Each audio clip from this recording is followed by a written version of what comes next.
सबसे पहला क्वेश्चन है, हमारा पहला बेबी होने वाला है, हम प्रेगनेंसी के दौरान क्या कर सकते हैं और क्या अवॉइड करना चाहिए?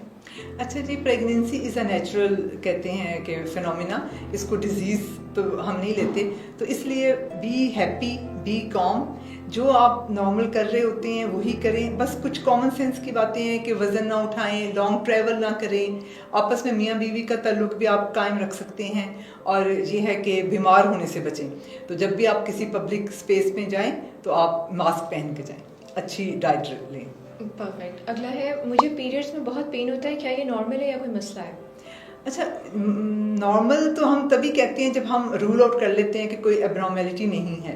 तो इसके लिए एक दफ़ा डॉक्टर को दिखा के एक अल्ट्रासाउंड करवा लें, और अगर अल्ट्रासाउंड में कुछ नहीं आता तो फिर डॉक्टर आपको गाइड कर देंगी कि ये नॉर्मल है कि नहीं। ओके। हम अभी फैमिली प्लान नहीं कर रहे, कॉन्ट्रासेप्शन के लिए सबसे सेफ ऑप्शन क्या है? क्या उसके बाद में कोई साइड इफ़ेक्ट्स हो सकते हैं? अच्छा देखिए जी, साइड इफ़ेक्ट तो पेनाडोल के भी हैं, so nothing is without side effect, लेकिन इतने सीरियस साइड इफ़ेक्ट किसी भी कंट्रासेप्शन के नहीं हैं। अब डिपेंड करता है कि आप कितनी कंट्रासेप्शन चाह रहे हैं।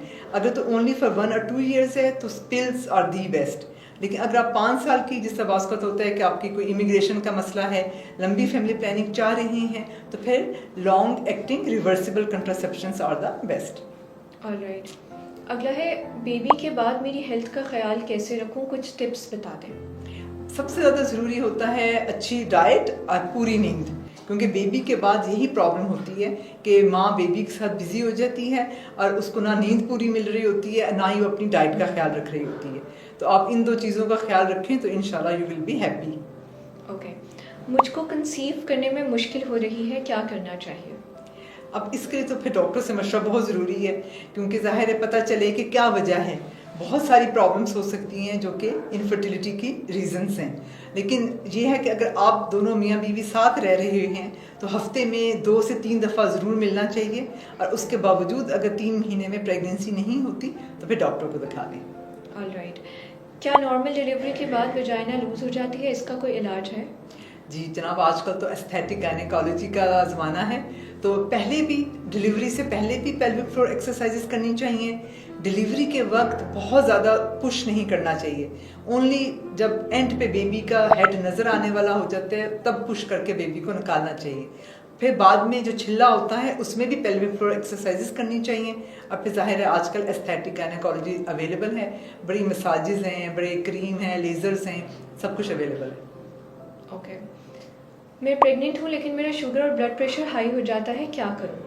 जी ये बहुत कॉमन है, और इसकी ज़्यादातर रीज़न तो हमारी एक फैमिली हिस्ट्री होती है कि ऑलरेडी फैमिली में हम प्रीडिस्पोज होते हैं डायबिटीज़ और हाई ब्लड प्रेशर के।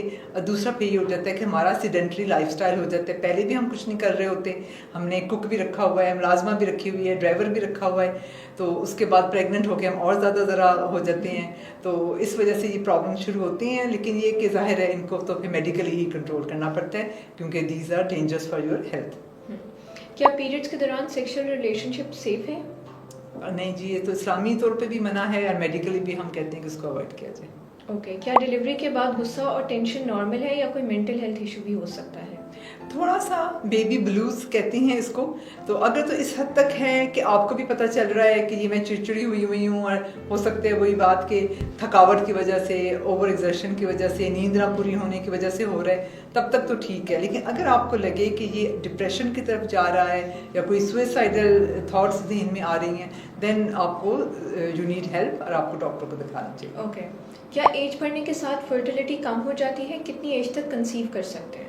देखिए जी, 35 इज़ द गोल्डन एज। आपने 35 ईयर्स तक अपनी फैमिली कंप्लीट कर लेनी है, 2 या 3 जितने भी आपने बच्चे करने हैं 35 तक कर लें। 35 के बाद प्रेगनेंसी तो हो जाती है, बट एबनॉर्मल बेबी होने का, क्रोमोसोमल एबनॉर्मलिटी का रिस्क जो है वो काफ़ी ज़्यादा हो जाता है। ऑलराइट। उम्मीद है कि आपको अपने तमाम सवालों के जवाब मिल गए होंगे और ये वीडियो आपके लिए फ़ायदेमंद साबित होगी। शुक्रिया।